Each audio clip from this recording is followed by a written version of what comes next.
Hi everybody, Scott here from the Introvert Power channel. In this video I'm going to share the INFJ secret and how it is that we seem to be able to know things that we shouldn't know. How is it that we can have insights into people or into things that seem to other people come out of nowhere? So this video is an attempt to try to explain that. So here I've just got the INFJ's functions. So the introverted intuition, the extroverted feeling, the introverted thinking, and the extroverted sensing. So I'm just going to,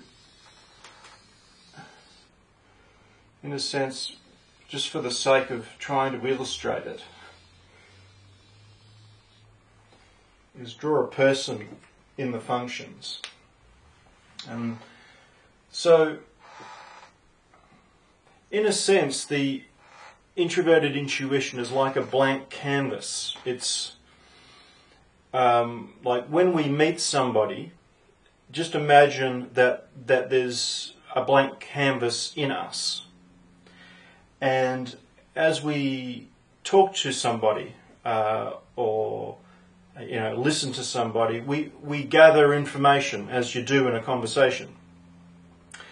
And a lot of this information, while it is acknowledged to a certain extent consciously, a lot of this information just goes through, if you like, onto the blank canvas.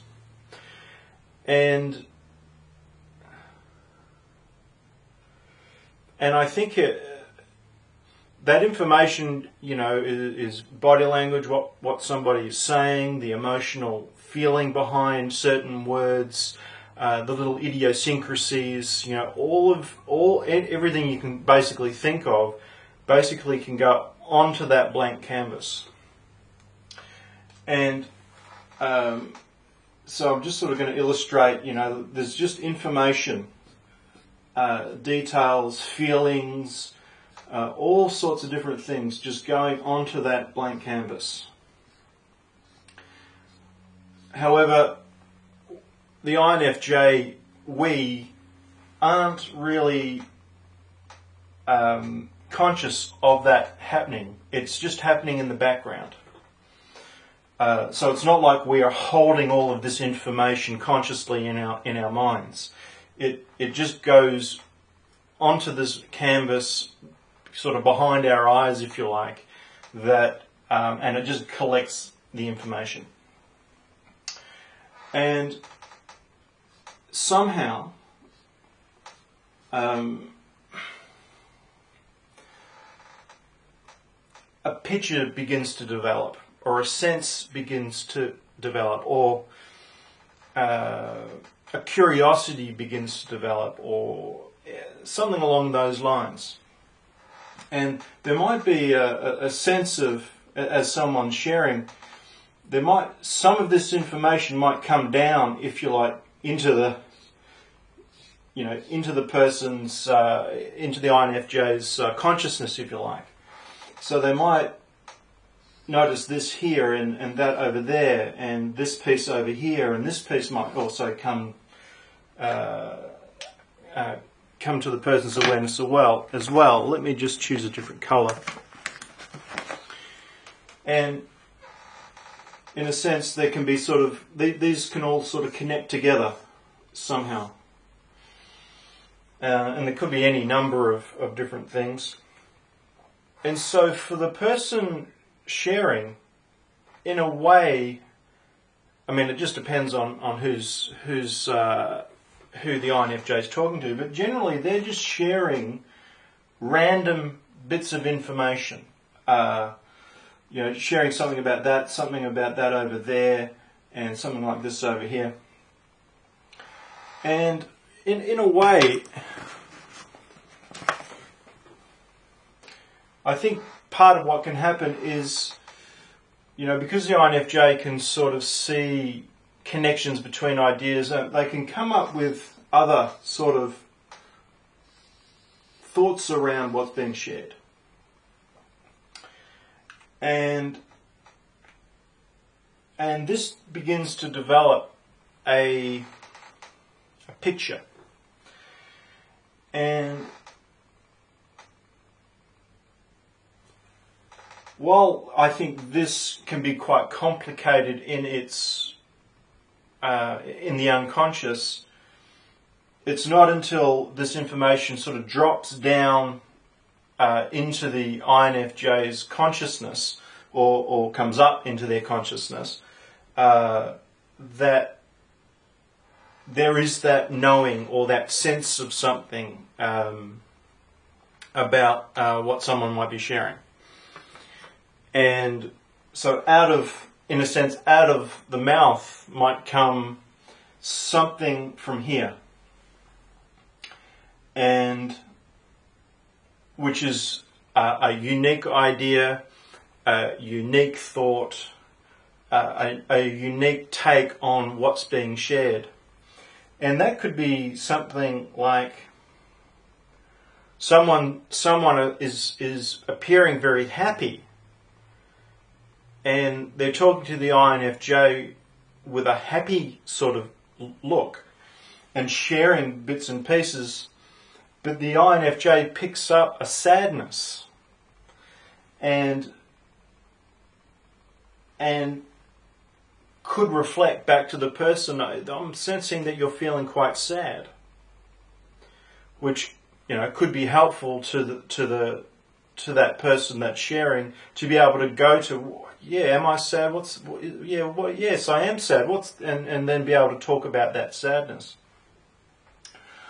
Another way that it might operate is someone has got a problem, or someone's stuck, and in a sense they've shared a whole lot of information which kind of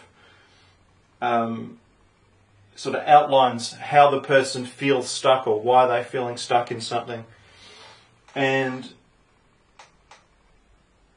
somehow the INFJ is able to glean something from what's being shared, and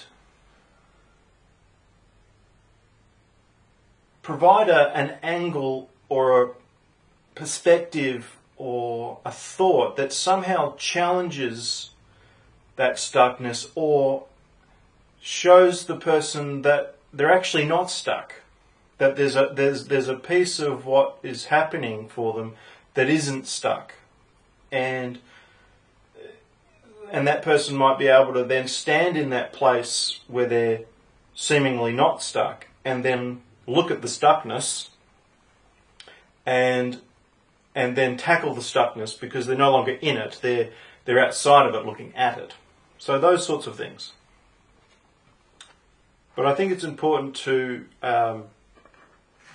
make the distinction that in a way all of what happens up here is beyond the conscious awareness for the INFJ. And the INFJ really, in a way, can't do anything or say anything until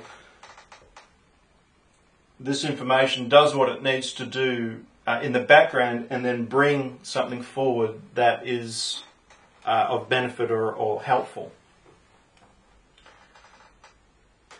And I think what's really awesome about this is that there seems to be a sort of purity about it, in that because it's a blank canvas that is started with, the unique thought, the unique sense that there's something else, or someone's presenting happy but there seems to be a sadness, often the reflection or the thought from the INFJ is pure in the sense that it's actually a reflection of what is in the other person. So an example might be someone is sharing something or talking about something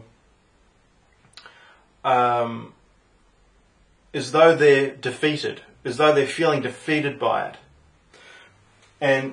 But the INFJ might get this sense as they're talking they might get a sense that there's a part of the person that actually doesn't believe that they're defeated.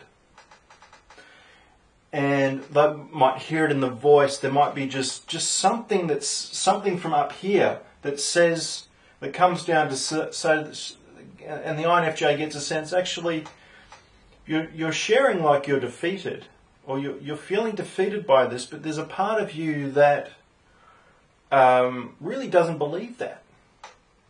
And if that's true, then it's going to resonate very, very strongly in that person. They're going, because it's already in them, but they may not be actually seeing it, or by the INFJ reflecting that reality, that subtle reality that they're sensing in that other person. That other person's able to bring that strength that's in them and go, yeah, no, I don't feel defeated. I'm not defeated.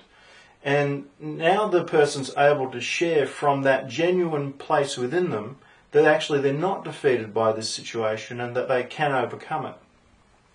So that's just some examples of how I think the INFJ comes to know things that they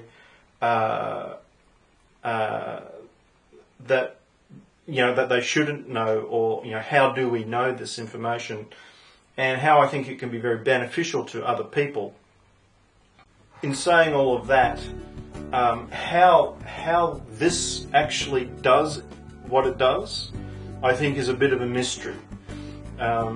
This is just one way of trying to describe, I think, how introverted intuition works. But there's a certain element of this that just doesn't seem, it almost doesn't seem to be able to be explained. In fact, I think most INFJs don't know why they know things, they just do. And I think somehow this might help explain how we come to know things. And so that's the INFJ secret. So thank you for watching, and I'll see you in another video.